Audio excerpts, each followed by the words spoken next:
Kuya, ano yung ginagawa niyan? Eh, aking minamarinate ito sa sibuyas at bawang at kaunting toyo. Ibig May sabihin, yan ang kalamansi. inyong ulam. Oo. Oh, yun ang sarap. Eh, di may sinaing na. Meron na, di sinaing nga lang. Kanin pa lang, wala pa kaming ulam. Kaya ako nagpunta rito eh. Ay, Garne, iyong daanan si Ineng at sabihin mo'y dalhin na rin ang kanyang kanin dito. Ah, dito na rin kakain. Oo, at kayo dito na rin kumain. Oh, sarap nga niyan.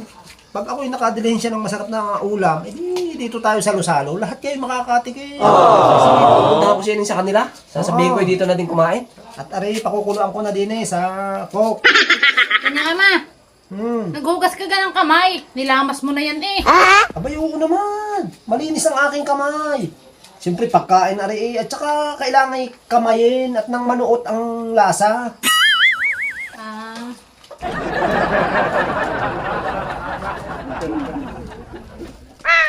Ayos na rin.